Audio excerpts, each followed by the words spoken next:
राधे राधे दोस्तों। आज हम आपको सुनाएंगे बहन और भाइयों की बहुत ही अच्छी कहानी। जब भाइयों ने बहन को मारकर खाया उसका मांस। एक बहुत ही अच्छी कहानी। अगर आप हमारे चैनल पर नए हैं तो प्लीज़ हमारे चैनल को लाइक करें, सब्सक्राइब करें और शेयर करें। बहुत पुराने समय की बात है। एक गांव में एक परिवार रहता था। उस परिवार में 7 लड़के और एक लड़की थी।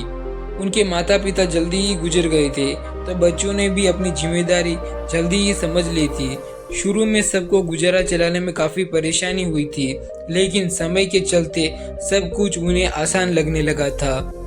अब उन्होंने माँ बाप के बिना जीना सीख लिया था। यह उस समय की बात है जब समाज के पुरुषों का काम जंगली जानवरों का शिकार करना, औरतों का काम सिर्फ घर के कामकाज करना और बच्चों को संभालना होता था। 7 भाई और एक बहन उसी गांव में बड़े प्यार से मिलजुल कर रहते थे। दिन निकलते ही सातों भाई शिकार के लिए निकल जाते और बहन सबके लिए खाना पकाती थी और घर के बाकी दूसरे कामकाज करती थी। भाई जब जंगल के वापस आते तो सब साथ में बड़े बड़े जानवर, पक्षी आदि को मार कर लाते थे। बहन उनके मांस को बड़े चाव से पकाती और सब भोजन करके बड़ी तृप्ति का अनुभव करते थे। ऐसे ही दिन गुजर रहे थे। एक दिन की बात है, सातों भाई जंगल में शिकार करने के लिए गए थे। शाम होने वाली थी। बहन सबके लिए खाना बना रही थी। जब वह जंगल में थे तब बहन सब्जी के लिए हरा साग काट रही थी। तभी चाकू की तेज धार से उसकी एक अंगुली कट गई। अंगुली से खून की धारा बहने लगी थी। अब बहन ने सोचा, यदि उसके भाइयों ने उसकी कटी हुई अंगुली देखेंगे तो उसके बड़े भाई बहुत दुखी होंगे। इसलिए उसने यह सोचा कि अपने भाइयों को यह बात नहीं बताऊंगी और अपनी अंगुली उनसे छिपा कर रखनी चाहिए। उन्हें बहते हुए खून को अपनी ओढ़नी से पूछना चाहा, किंतु फिर उसे लगा कि उसके भाई उसकी ओढ़नी में लगे हुए खून के धब्बे के बारे में पूछेंगे।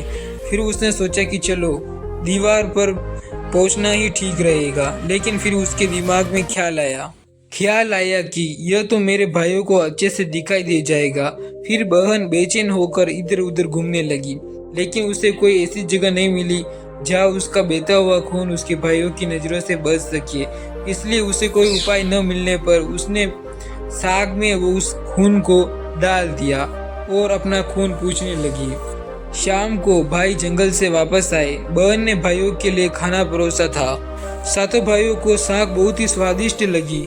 वह अपनी उंगलियां चाटते रह गए। अपनी बहन की पकी सब्जी को देखा और बहन की तारीफ करने लगे। बहन भी खुशी से फूली नहीं समाई थी। दिन भर के थके होने के कारण सातों भाई उस दिन जल्दी सो गए। अगली सुबह रोज की तरह खा पीकर सातों भाई जंगल की ओर निकल पड़े। जब वे शिकार तलाशते तलाशते थक गए और सातों भाई एक पेड़ की छांव में बैठकर आराम करने लगे, तो बातों ही बातों में सातों भाई रात भोजन के बारे में बातें करने लगे कि रात के भोजन में बहन ने जो साग बनाई थी उसकी चर्चा होने लगी। कहने लगे कि कल कितना स्वादिष्ट साग बना था, आज ऐसा ही स्वाद आना चाहिए। सबने तय किया कि आज घर चलकर इसके बारे में अपनी बहन से जरूर पूछेंगे और जानकारी लें कि साग में उसने ऐसा क्या मिलाया था। शाम को सातों भाइयों ने जब घर आकर दोबारा अपनी बहन को पूछा और उसकी तारीफ की। प्यारी बहन, कल रात को जो साग बनाई थी तुमने, ऐसा उसमें क्या डाला था? बहन बताना तो नहीं चाहती थी। वह सोच रही थी अगर इन्हें पता चला कि उनकी उंगली कट गई थी तो मेरे सातों भाई दुखी हो जाएंगे। इसलिए उसने कहा, कुछ नहीं बड़े भैया, जो साग रोज बनाती हूँ वही बनी थी। तो उनका बड़ा भाई कहने लगा, प्यारी बहना, तुम्हें आज बताना ही पड़ेगा और मैं जानना चाहता हूँ कि हमारी बहन ने इतना स्वादिष्ट साग कैसे बनाया। तुम्हें मेरी सौगंध है बहन, तो आज सच्चाई बतानी ही पड़ेगी।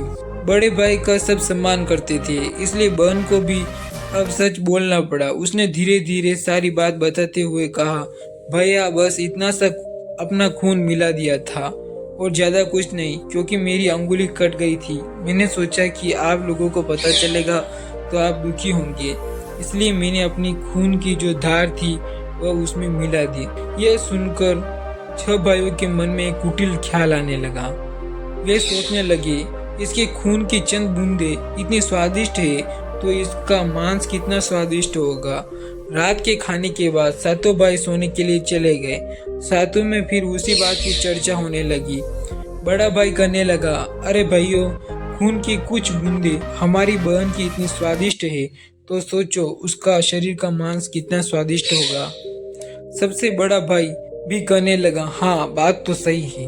और अगले दिन शिकार के लिए सातों भाई जाते समय ने योजना बनाई कि बहन को मारकर उसका मांस बनाएंगे और खूब स्वादिष्ट बहन का मांस होगा। सातवें भाई को अपने बड़े भाइयों की योजना बिल्कुल भी अच्छी नहीं लगी। वह अपनी बहन को बचाने के लिए बेचैन हो गया। वह खुलकर इनका विरोध भी नहीं कर सकता था, क्योंकि 6 भाई एक तरफ थे और वह अकेला एक तरफ। शिकार करने के बाद सभी भाइयों ने मिलकर एक चौकी के पटों से बना एक चबूतरा बनाया, जिसे चांग कहते हैं। उसकी योजना यह थी कि बहन को बहला फुसला कर यहाँ लाएंगे और तीर मारकर अपनी बहन की हत्या कर देंगे और उसका स्वादिष्ट मांस खाएंगे। अगले दिन बड़े भाई ने अपनी बहन से कहा, मेरी प्यारी बहन, अब तुम बड़ी हो गई हो और शादी के लायक हो गई हो। मैंने तुम्हारे लिए एक सुंदर से वर की तलाश की है। आज हम उसको देखने जाएंगे और उसका घर भी देख कर आएंगे, इसलिए तुम भी स्वयं हमारे साथ चलो। बहन शादी की बात को सुनकर बहुत खुश हुई। तुरंत ही तैयार होकर भाइयों के साथ चलने लगी। चलते चलते जब बहन थक गई, तब वह बड़े भाई से पूछने लगी, भैया मेरा ससुराल अब कितना दूर है? बड़ा भाई बोला, बस अभी कुछ देर में पहुंचने वाले हैं। और बड़ा भाई बोला, वह देखो बहन, दूर से दिखाई दे रहा टीले पर बना चांग को दिखाते हुए भाई बोला, वह देखो मेरी प्यारी बहन, तुम्हारा ससुराल, जहाँ तुम राज करोगी। यह सुनकर बहन आनंदित हो उठी और चांग पर पहुंचते ही बड़े भाई ने अपने छोटे भाई को अपनी बहन को चांग पर खड़ी करके उसको रस्सी से जो बांस के खंभे के सहारे बांधने का आदेश दिया। सभी भाई जो मिलजुल कर फुर्ती से बहन को बांधने लगे। ऐसा होता देख अपने सभी भाइयों को हथियारे के रूप में देकर बहन का हृदय हाहाकार करने लगा। वह ईश्वर को याद करते हुए कहने लगी, हे ईश्वर, अब तुम ही मेरा सहारा हो। मेरे सातों भाई मेरी हत्या करना चाहते हैं। इनमें से एक को भी मेरे पर दया नहीं है, जिसके दिल में मेरे लिए दया और भावना नहीं है। अपनी बहन की बातों से सातवां भाई द्रवित हो उठा। बहन की पुकार पर वह तड़प कर रह गया। 6 भाइयों का प्रतिवाद करने का साहस वह नहीं जुटा पाया। बहन को निर्ममता से बांधने के बाद बड़े भाई ने सबको बारी बारी से उस पर बाण से प्रहार करने का आदेश दिया। बड़ा भाई सबसे पहले हाथों में धनुष लेकर अब अपनी बहन पर प्रहार करने को हुआ। तब बहन भाई के सामने हाथ जोड़कर करुण स्वर में कहने लगी, मारो मारो भैया, छाती में लक्ष्य करके, भैया छाती में लक्ष्य करके, तुम्हारा तीर तुम्हारा धनुष जंगल को जाएगा भैया, मारो मारो भैया, छाती में लक्ष्य करके, छाती में लक्ष्य करके। भाई ने कठोरता दिखाते हुए तीर चलाया, पर उसका निशाना जो अचूक था उस दिन विफल हो गया। उसके बाद दूसरे भाई ने तीर कमान लिया। उसके आगे भी हाथ जोड़कर वही करुण गीत गया। उसका भी निशाना चूक गया। इसी तरह सभी भाइयों ने बारी बारी से अपनी बहन की छाती पर लक्ष्य करके तीर मारने की कोशिश की। बहन हर बार यही गीत दोहराती रही। सभी भाई लक्ष्य भेद करने में असफल रहे।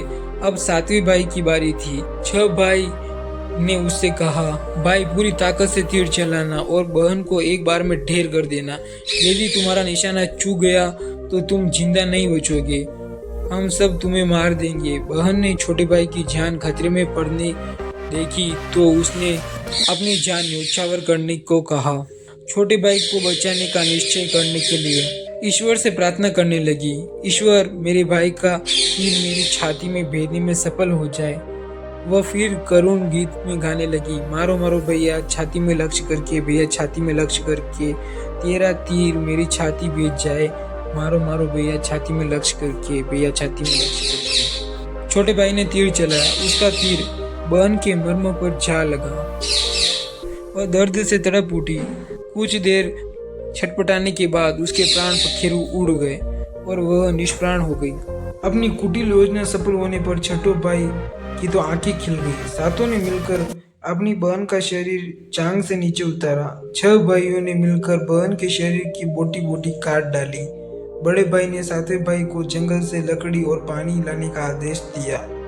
छोटा भाई पानी और लकड़ी लाने के साथ साथ कुछ मछली और केकड़ी भी साथ ले आया। वह अंदर ही अंदर बहुत दुखी था। उसके भाई बहन का मांस बड़े चाव से पका रहे थे।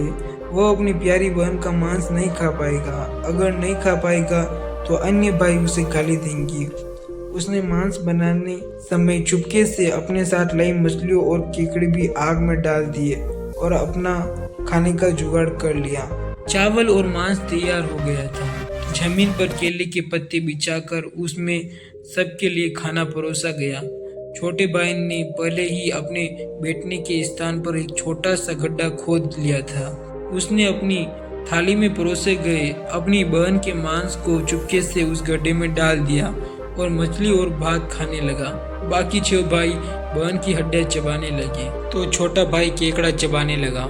जब सबने बहन के शरीर का स्वादिष्ट मांस खाकर अपना पेट भर लिया तो बड़े ने जो 7वें भाइयों से कहा कि जूठा साफ करने को कहा और छोटे भाई ने बहन के बची कुची हड्डियों और शरीर के अन्य भाग जैसे सिर, नाखून, पंजे सबको इकट्ठा करके उसी गड्ढे में डाल दिया और ऊपर से मिट्टी से ढक दिया। कुछ समय बाद उस स्थान पर बांस का एक पौधा उगाया। धीरे धीरे वह बांस बड़ा हो गया। एक बार कहीं से एक संत आए और उसी बांस के नीचे बैठकर गीत गाने लगे और उसी बांस के झुरमुट तले छुपकर मल त्याग करने लगा। उसी समय आकाशवाणी हुई, संत दुर्गंध आ रही है, संत दुर्गंध आ रही है। ये आकाशवाणी सुनकर संत ने झटपट उस स्थान को साफ कर दिया और उसने झुरमुट में से एक बांस को काट दिया और अपने साथ ले गया। उस बांस को उन्होंने काटकर एक बहुत ही सुंदर बांसुरी बनाई और वे उसे बजाकर दिन भर लोगों के घर जाकर भिक्षा मांगने लगा और बदले में खूब सारा उपदेश देता था। एक दिन की बात है, संत भिक्षा के लिए उसी गांव में बड़े भाई के द्वार पर चल पड़ा। तब तक 6 भाइयों का विवाह भी हो चुका था, केवल 7वां भाई अभी कुंवारा था। जो ही संत ने बड़े भाई के आंगन में कदम रखा तो उस बांसुरी से स्वयं आवाज आई, नहीं बाजो रे बांसुरी, नहीं बाजो रे, यही है दुश्मन सबसे बड़ा। बड़े भाई के घर नहीं बाजो रे बांसुरी, दया प्रेम सब छोड़कर रिश्ते में यही दाग लगाया। नहीं बाजो रे बांसुरी, दुश्मन सबसे बड़ा। बड़े भाई के घर नहीं बाजो रे बांसुरी। योगी के बांसुरी से बार बार निकल रही इस तरह की करुण आवाज से बड़े भाई के पसीने छूटने लगे। उसने अपनी पत्नी से योगी को तुरंत भिक्षा देकर वहां से विदा करने को कहा। इसी तरह योगी बाबा बारी बारी से 6 भाइयों के द्वार पर गए। उनके आंगन में कदम रखते ही बांसुरी से स्वयं यह गीत बजने लगा था। उन्होंने भी अपनी पत्नी को तुरंत ही कुछ भिक्षा देकर संत को विदा करने को कहा।